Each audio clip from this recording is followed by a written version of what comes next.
ნებისმიერ რელევანტურ საერთაშორისო ინსტიტუციას აქვს კითხვა, მოვიდეს ნახოს და რატო არ ჩამოდიან აქამდე, რატო ვერ ჩამოაღწიეს ბოლო-ბოლო. ჩვენ უყიდით ბილეთს, რომ ჩამოვიდნენ.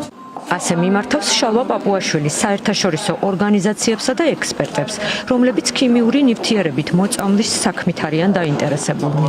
მართალია ქართული ოცნების პარლამენტის თავმჯდომარე ხუმრობის ხასიათზეა, თუმცა ოცნებას საქმე სახუმაროდ ნამდვილად არ აქვს.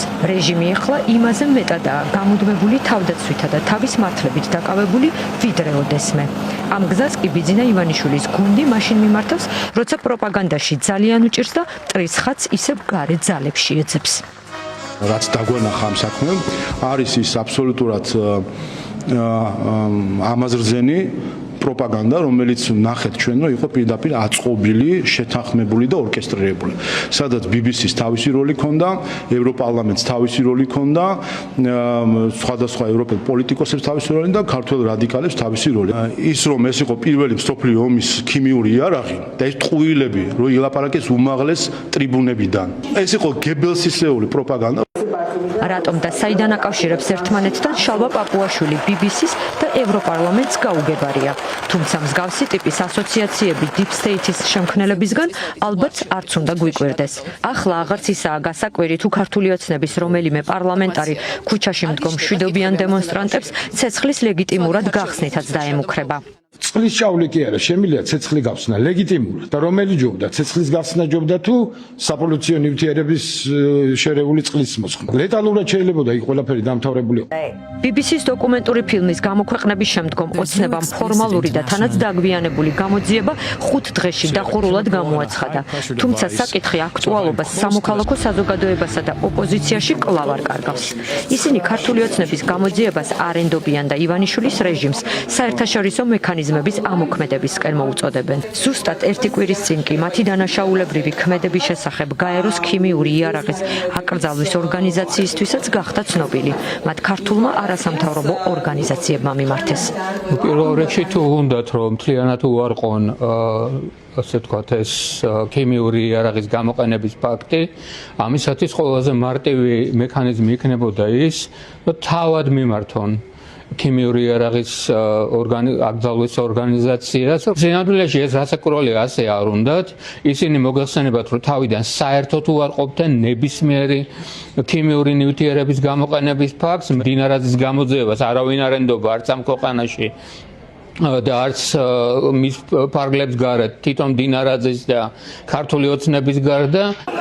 აკრძალული ქიმიური ნივთიერებით საკუთარი მოსახლეობის მოწამვლა საერთაშორისო დანაშაულია, რომლის გადაფარვაც ძალიან რთულია.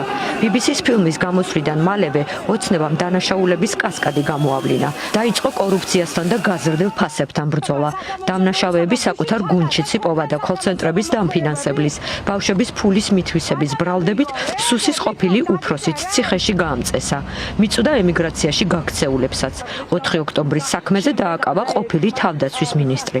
დაკავებების სერიებს ჭადრაკული წესით გვთავაზობენ. ერთ დღეს ბრალდებული ქართული ოცნების რიგებიდანაა, მეორე დღეს კი ოპონენტების. მიუხედავად ამისა, რეჟიმმა მაინც ვერ შეძლო მთავარი თემიდან ისრების გადატანა. ადამიანი თვითონ წერდა ინდივიდუალურ საკუთარ გამოცდილებას. უბრალოდ სანამ BBC-მ ამაზე არ დაწერა, ხაზია თვითონ არ ქონდა ამაზე რეაგირება. ყველაზე მეტი რეაგირება თვითონ ქონდა. ჩვენც იქ არაფერი ახალი არ იყო. თვითონ გამოუძინა დაიწყეს ლუღლუღით რაღაცები საუბარი და ამან უფრო მეტად დაეჭვა აქ ხალხს. თვითონ ეს რეაქცია რატო ქონდა ევროპარლამენტარებმა შეუკვეთეს ეგეთი რეაქცია, რომ BBC-ზე სიუჟეტი გამოვა, გამოდით და ნაცებს გადააბრალეთ თუ რამე იყო, გამოდით და თქვით რომ ეხლა უნდა დაადგინოთ რა ტიპის ნივთიერება იყო, გამოდით და ყოფილმა მაშინა განსაკუთრებით მისმა სხვა კომენტარი გააკეთეს, ახლანდელმა სხვამ და პრემიერმა კიდე სხვა. ეს ევროპარლამენტარებმა დაუწერეს ეს სკრიპტი თუ რატო იქცეოდნენ ეს სცენაში, გასცემაზე პასუხი. მე არ ვიცი აქ ვიღაცის დაუდევრობა იყო თუ შეგნებული დანაშაული ჩადენმა, რეაქცია რომელიც მათ მიცეს და ის ჩაფარცხვის პროცესი რომელიც ჩვენ დავინახეთ ეს 3 დღეში გამოძიებული ვითომ პროცესი და ვითომ კითხვებზე გაცემული პასუხები, ეს აჩვენებს მათ ბრალეულობას და მცდელობას ის რომ ნებისმიერ დანაშაული, თუნდაც შეცდომა რომ შეიძლება ყოფილიყო მართლა, ამის ჩაფარცხვის ცდილობები იყო. ეხლა მე რაც თავარია, როდესაც თვითონ არიან დამნაშავეები, მარტივი ახსნა არის, მოიგონო რაღაცა ის კონსპირაციული თეორია, Deep State ან გლობალური ომის პარტია რაღაცა და ყველასთან დაკავშირებული, რომ მთელი მსოფლიო არ თურმე ივანიშვილის და ქართული ოცნების წინააღმდეგ ერთი არას ამტკიცებს რეჟიმი და მეორე რა ზიანი მიაყენა ქართული ოცნების დაუდევრობამ აქციის მშვიდობიან მონაწილეებს. აკრძალული ნივთიერების გამოყენების შედეგად ასობით ადამიანის ჯანმრთელობა დაზიანდა.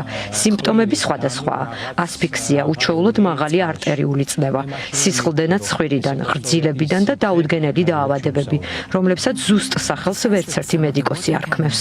ნებისმიერი განცხადება, რასაც გააკეთებს ქართული ოცნების ნებისმიერი წარმომადგენელი, თავიდან ბოლომდე არის თავის მართლება იქიდან გამომდინარე, რომ ეს ადამიანები ცდილობენ თავის პასუხისმგებლობას გაექცნენ, თუმცა ვერ გაექცევენ იმ სტატისტიკას, რა შედეგიც მივიღეთ ჩვენ ამ დროის განმავლობაში და აქციების დროს ძალიან ბევრი ადამიანი არის დაზარალებული, მათ შორის მეც რომელმაც ეს ყველაფერი საკუთარ თავზე გამოვიარე და ხედავდით როგორ ცუდად ხდებოდნენ ადამიანები და დღემდე აღენიშნებათ ადამიანების სიმპტომები, აქ ერთ კვირას და ორ კვირაზე არ იყო საუბარი, თვეობით გრძელდებოდა ეს ყველაფერი და ვითხოვთ ჩვენ საერთაშორისო გამოძიებას და მაქსიმალურად ყველაფერს ვაკეთებთ, რომ მივიდეთ დამოუკიდებელ სასამართლომდე და მივიღოთ ის შედეგი, რაც რეალურად არსებობს. იქიდან გამომდინარე, რომ BBC-ს ფილმმა ძალიან დიდი დისკომფორტი გამოიწვია ქართულ ოცნებაში. ერთი წელი გავიდა და დღესაც მე მაქვს ჯანმრთელობის სერიოზული პრობლემები და დღესაც ვარ ანალიზებში და გამოკვლევებში. ჯერ კიდევ ვეძებთ იმ ადგილს, იმ ორგანოს, რასაც მიადგა კონკრეტულად ზიანი. ნორმალურად ვერ გადავაადგილებ, იმიტომ რომ 15 წუთში უნდა დავждეთ, რომ საშინლად ხვდები, თავის საშინლად მტკივდება.